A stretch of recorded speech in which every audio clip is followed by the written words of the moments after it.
Welcome to the Adhocracy Show. On today's episode, we fawn over Laika Studios. We show love for Kubo and the Two Strings. And Nike shows their love too. We'll be right back.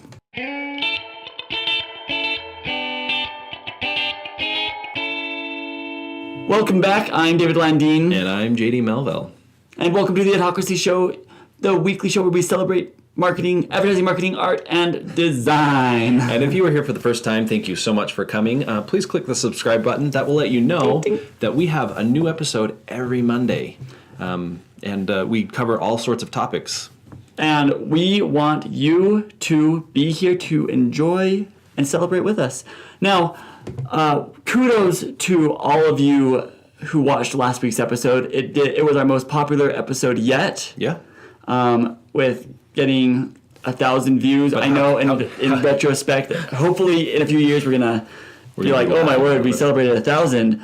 But it's awesome. Like, you guys did great at sharing it, and it's our first 1,000 view. We're thousandaires now. We're thousandaires. Yeah, it was our first video, and how can you not? If you haven't seen the episode, make sure to go back. It's a parade that will blow your mind. It really will. Now, in the Adhocracy Show, the show before the show that you can now watch after this show, we talk about Kubo and the Two Strings and give our review. And here's a little clip for you to watch. Did you blink at the beginning? Did you purposefully not when they're like, no, if you have to blink, do it now. I was like, yeah, that was good. I remember that. Yeah, it's a great movie. We highly recommend it. And in fact, today our episode, we're going to be talking about Laika Studios, their movies, and how they market with Nikes. Now, the movie industry is a $38.3 billion a year industry.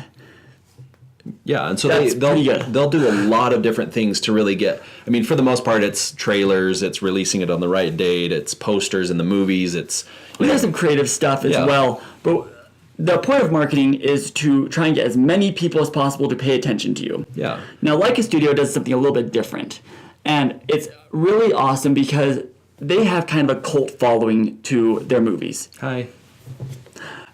Exhibit A. They are people who just go to the movies. Now, they don't always perform amazing in the box office, but their fans love them. And so to show some love to their fans, they have some secret marketing. Yeah, and each one of their movies, and I found this back in the day in Coraline, but I found out way too late. And Kubo was the first movie that I was paying attention and really honing in on this. But they actually market with Nikes. The founder of Laika Studios is Phil Knight, who is also the co-founder of Nike. And so that's the connection right there. That's a good reason why. But each one of these it's a piece of art unto itself. But the way that you get these, it really ties you into the movie. It connects you with it. It makes you play with it, love it more. So we're going to go through and kind of talk about each one of these shoes. We're going to kind of show you how they were won, and talk a little bit about that. So, Laika Studios, their first big movie was Coraline, right? Mm-hmm. And for that one, they released this pair of Nikes, and every pair has the same design, and it goes along with the movie. So it's Laika has awesome creativity and artistic value to their movies, and their shoes are the same way. Everyone's a pair of Air Jordans designed in a specific way. They're not all Air Jordans. Oh, they aren't? No, they're a different Nike shoe. Oh, I thought they were all Air Jordans. So the Coraline ones specifically, they're Nike Dunks. Nike Dunks is what those ones are called. And like Dave's saying, I mean, there was a lot of attention to detail. They've got the stitching, the shown stitching, the kind of canvas looking stuff.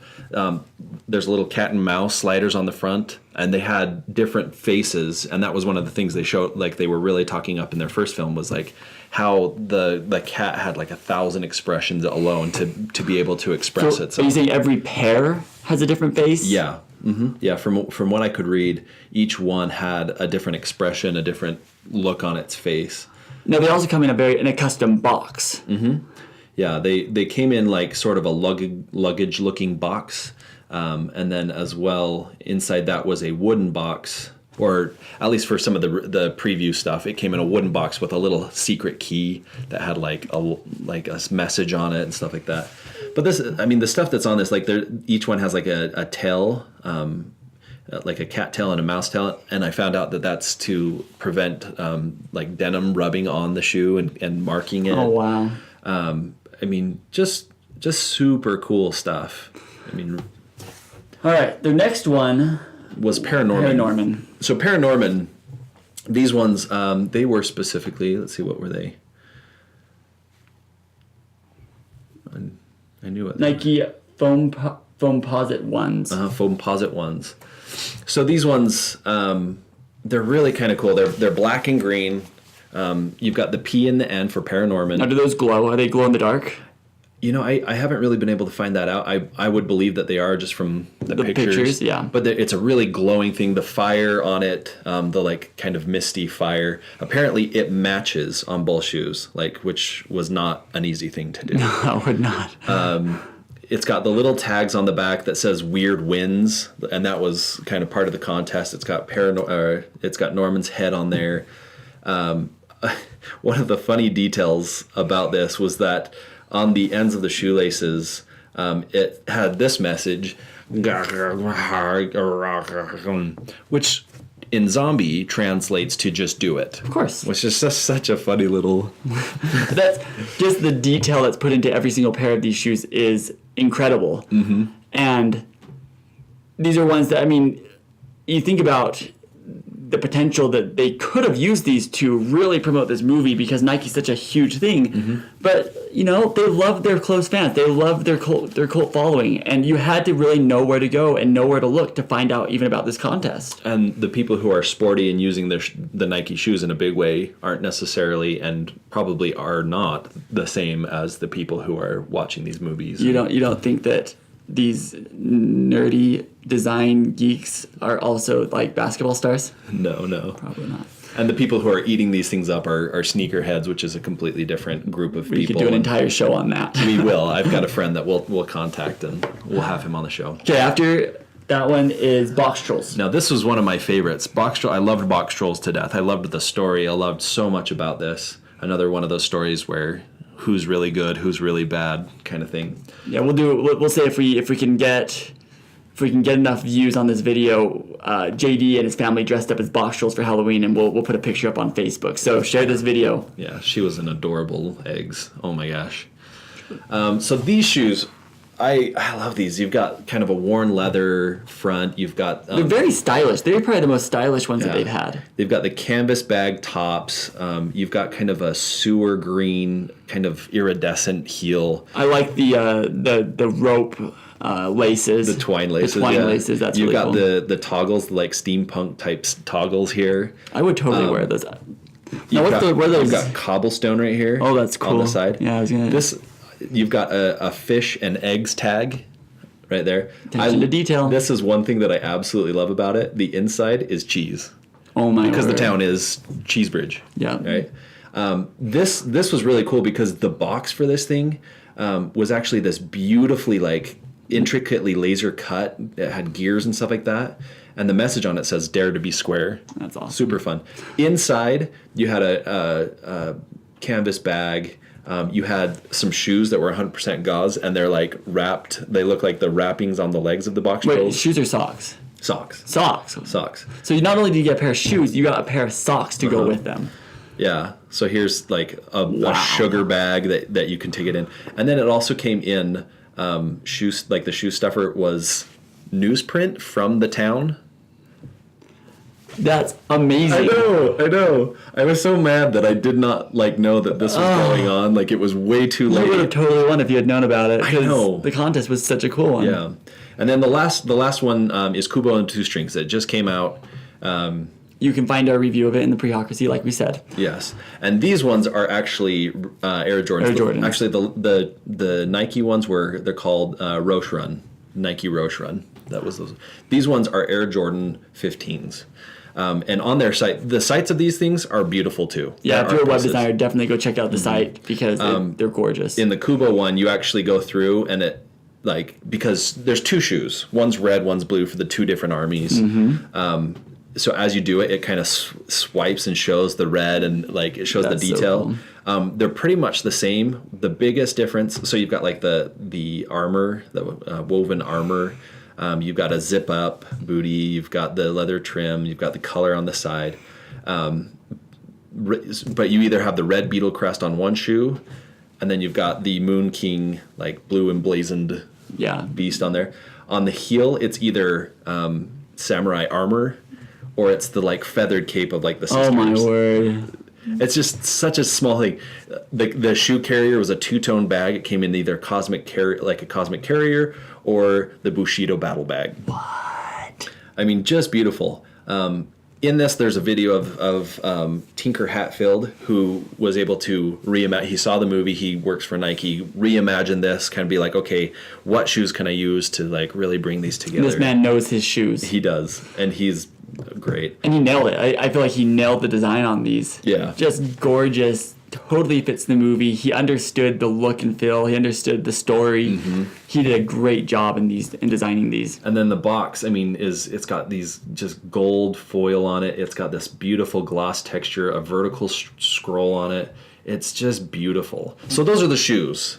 Yeah. Those were the shoes. And the fun thing is how they actually, how you had to win them. Like, you couldn't just go out and buy them. You couldn't just, they're not available for cheap anymore. And it wasn't even like, one thing that's cool is that it wasn't something where it goes to the highest bidder, or you have to be super rich in order to win these. Mm-hmm. It was available to basically anybody who wanted to play these games if you were good enough. Yeah, so the Coraline one, basically, at the end of the movie, there was a secret password. It says, for those who know, here's the secret password. You would go online to their website, and as you're tinkering around, you're actually in this environment. You can go through the house. You can go through the different areas. You can go into the Button Eye world. But up in her room, in her closet, there was a place that you would click in, and it asked for a secret password, and you put it in, and it would be like, secret shoes. And then the first 1,000 people who put that in got the shoes. Yeah. And so that's how you do that. For Paranorman, mm-hmm. you had to take a picture or submit a picture of yourself as a kid, and it had with the hashtag Weird Wins. Yeah. And did that enter you into a drawing, or was the best photo? I'm not exactly sure the details of how it panned out, because I completely missed that altogether. But I have that was a way to enter. Again, like a very simple way that was, also, if people knew what Weird Wins meant, it also did promote the movie on Twitter. Yeah, and I'm sure if you went to Weird Wins, you probably would have seen tags of the studio that was regularly putting it out. So, mm-hmm. I mean, you're getting kind of this word of mouth that's crazy. I think Box Trolls was the most creative. I loved Box Trolls. So what they did is they basically asked people to create crafts, something cool that is Box Troll inspired. So you'd use it out of cardboard and things like that. And there's actually another YouTuber that I watched his unboxing of the shoes, because he created this really cool little machine, and he unboxes them, and that's when I first was like, shoes. Oh yeah, the shoes. But I mean, really cool. Like, people interacting and creating stuff for this movie, for the, that people are going to be like, oh, that's cool. What is that for? Okay, let me look. Box Trolls. What's Box Trolls? Yeah. Here's a preview. And then finally, for Kubo and the Two Strings, you basically went to the website. It talked all about the shoes. At the very end, there was the Moon Beast battle. It was a little video game, and it was a runner type thing where you run left, you run right, you jump over, and it's at the very end of the movie where you're in the destroyed town, and you're battling this Moon Beast, and you're collecting little pieces of armor bits, and as the Moon King Beast comes, you are slashing at it. It'd go right over you, left or right, and you had to hurry and react. And so the highest score on that, the highest I think was 250, were the ones that would win the shoes. That's amazing that they like put all of this together. They do all this work. I mean, these websites are gorgeous. These shoes are gorgeous. Mm-hmm. These video games are designed so well. All these contests have these amazing designs. And a very small portion of people are actually going to participate, actually going to see them. Yeah. But they love their fans. They love their cult following so much that they're willing to go through all of this for them. Yeah, and like we talked in the pre-show, especially with a stop animation movie, like, it's not just, okay, let's find these articles, let's put them together, okay, actor in this set, and we'll paint this over. It is, they've chosen everything. They have handpicked. They have everything that they have done really speaks to this using of it. Now, the shoes all of the contests are closed. You can't win the shoes anymore. And in fact, the only way to really get them is to buy them. And you can buy them from anywhere from $500 to $5,000 for these things. Or like all the sneakerheads have bought these up, basically. Yeah. They love these things. But I mean, how can you not be impressed by this marketing tactic? Like, how can you not be impressed by this one odd, different, completely custom piece of marketing? Yeah, extremely creative, extremely thought out. Mm-hmm. I think a business application of this is that there are so many people out there that have different ties and different things. Sometimes doing that one odd little thing that's completely unconnected.